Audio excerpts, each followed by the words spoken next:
విశాఖపట్నంలో 8 ఐటీ కంపెనీలకు సీఎం నారా చంద్రబాబు నాయుడు శంకుస్థాపన చేశారు. కాగ్నిజెంట్ సహా 8 ఐటీ సంస్థల క్యాంపస్లకు శంకుస్థాపన చేశారు. అలాగే విశాఖలో కాగ్నిజెంట్ సంస్థ తాత్కాలిక కార్యాలయాన్ని ప్రారంభించారు. అనంతరం మాట్లాడిన సీఎం చంద్రబాబు నాయుడు, ఈ రోజు మనం చూసి 94లో ఈ కంపెనీ ఇన్ హౌస్ టెక్నాలజీ, ఆ రోజు ది డన్ బ్రాడ్ స్ట్రీట్ కార్పొరేషన్కి ఇన్ హౌస్ కంపెనీ. అక్కడి నుంచి 98లో దీన్ని సెపరేట్ చేసి 96లో సెపరేట్ చేసి 98లో ఫస్ట్ టైం పబ్లిక్ ఇష్యూకి వెళ్ళారు. ఎంత ఫాస్ట్గా గ్రో అయ్యారంటే ఈరోజు ప్రపంచం అంతా వెళ్ళారు. ఇండియాలో అయితే 5 సెంటర్లు, చెన్నై, హైదరాబాద్, పూణే, బెంగళూరు, ఇప్పుడు కలకత్తా. ఇప్పుడే వాళ్ళు చెప్పారు, హైదరాబాద్లో ఆ రోజు నేను వేసిన ఎకో సిస్టంతో ఈరోజు 75,000 మంది హైదరాబాద్లో పనిచేస్తున్నారంటే అది వాళ్ళ యొక్క ఫాస్ట్ మూవింగ్ అప్రోచ్. ఈరోజు $34 బిలియన్ మార్కెట్ క్యాప్ ఉంది. వీళ్ళు అన్ని రంగాల్లో కూడా ఫ్యూచరిస్టిక్ రంగాల్లో health sciences, financial services, products and resources, communication, media and technology అన్నిట్లో ఉన్నారు. ఈరోజు ఇండియాలో చూస్తే 2,41,500 మంది ఇండియా నుంచే పనిచేస్తారు. అంటే వీళ్ళ మొత్తం ఆర్గనైజేషన్లో 80% దగ్గర ఇండియన్స్ పనిచేస్తున్నారంటే కడాన చీఫ్ కూడా ఇండియన్ అంటే that is the power of Indians అని చెప్పి కూడా నేను మీకు తెలియజేస్తున్నా. ఇండియాలో మీరు చూస్తే ఇక్కడికి వచ్చినప్పుడు బిగ్గెస్ట్ కంపెనీస్ ఎక్సెంచర్ 3,50,000, టీసీఎస్ 4,36,000, ఈరోజు కాగ్నిజెంట్ 2,41,500. విశాఖపట్నం ఈ సెంటర్తో నేను ఒకటే రవి గారికి చెప్పా, 5,000, 10,000 కాదు, మినిమం 25,000 ప్రారంభం.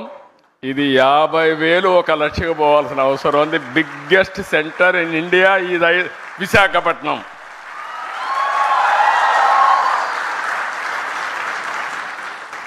నాకు ఒక నమ్మకం ఉంది. నేను ఎప్పుడు చిన్న చిన్న విషయాలు ఆశించను, ఏది చేసినా మెగా స్కేలే చేయాలనుకుంటాను.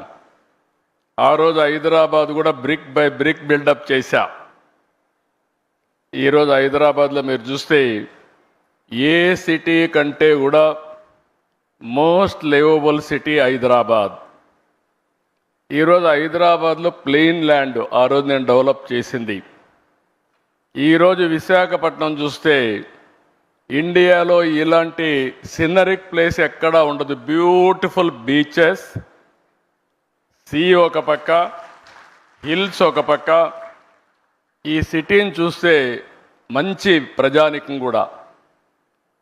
అలాంటి సిటీ ఇండియాలో బాంబే చూస్తున్నాం, బెంగళూరు చూస్తున్నాం, హైదరాబాద్ చూస్తున్నాం, చెన్నై చూస్తున్నాం. కానీ దీనికి ఉండే ఫ్యూచర్స్ ఏ సిటీకి లేవు. నేను అదే చెప్పాను రవి గారికి, రవి గారు మీ భువనేశ్వర్ పక్కనే, మీరు అక్కడ 80% తెలుగు వాళ్ళు, మీరు ఒక 20-30% ఒరిస్సా. కానీ ఒరిస్సా అంతా కూడా ఇక్కడికే వస్తారు పనిచేయడానికి. This will be the biggest centre for Orissa and Visakhapatnam. It is going to happen. ఇది నేను ఈరోజు చెప్పిన విజన్ కాదు, 3 డికేడ్స్ ముందు చెప్పిన విజన్. ఆ రోజు నేను ఒక మాట చెప్పాను, మీరు ఒకసారి చూస్తే ఇండియాకు అడ్వాంటేజ్ ఏంటంటే 91లో మనకు ఎకనామిక్ రిఫార్మ్స్ వచ్చాయి. అంతవరకు ఇండియా అంటే ప్రపంచం అంతా చిన్న చూపు ఉండేది. 95లో నేను వెళ్ళి ప్రపంచంలో ఎవరిని కలిసినా కూడా ప్రతి ఒక్కరు అనేవాళ్ళు, ఇండియానా మీరెట్లా అభివృద్ధి అవుతారు, మోస్ట్ బ్యాక్వర్డ్ కంట్రీ, మీ వల్ల కాదు అనేవాళ్ళు. అక్కడి నుంచి నేను చూశాను మనం చేసిన తెలివైన పని 95లో ఇంటర్నెట్ రెవల్యూషన్ వస్తే ఆ ఇంటర్నెట్ రెవల్యూషన్కి ఆధారంగా ఐటీ ఫస్ట్ మోర్ అడ్వాంటేజ్ మనం తీసుకున్నాం. ఈరోజు నాలెడ్జ్ ఎకానమీకి బ్యాక్ బోన్ ఐటీ అయ్యింది. ఇప్పుడు ఏఐ, డేటా సెంటర్స్ ఇవన్నీ వచ్చే పరిస్థితికి వచ్చింది. లాస్ట్ ఇయర్ రవి గారు వచ్చినప్పుడు, అదే మరిగా మిత్రుడు సూర్య గారు వీళ్ళందరూ కలిసినప్పుడు ఒకటే మాట చెప్పాం, హ్యాపెనింగ్ సిటీ విశాఖపట్నం, మీరు అక్కడికి రమ్మని చెప్పాం. I'm very happy. 12 నెలలు అడిగారు, సంవత్సరం అన్నాం, 11 నెలల్లో వచ్చారు. నాకైతే 6 నెలల్లో వచ్చుంటే ఇంకా బాగుండేది అనిపిస్తూ ఉంది, కానీ 11 నెలల్లో వచ్చారు. I'm very happy, proud of them. With in 1 year ఈ సెంటర్ నాకు ఏమాత్రం అనుమానం లేదు, రవి గారిని సురేష్ని అడగాల్సిన పని లేదు, 25,000 మంది పనిచేసే సెంటర్గా ఇది తయారవుతుందని చెప్పి నేను మీ అందరికీ విజ్ఞప్తి చేస్తున్నా. ఈరోజే విశాఖపట్నం 8 సంస్థలకు ఫౌండేషన్ వేసుకుంటున్నాం.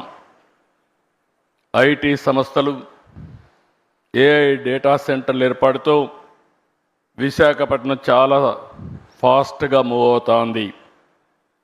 విశాఖపట్నానికి కొన్ని యూనిక్ ఫీచర్స్ ఉన్నాయి.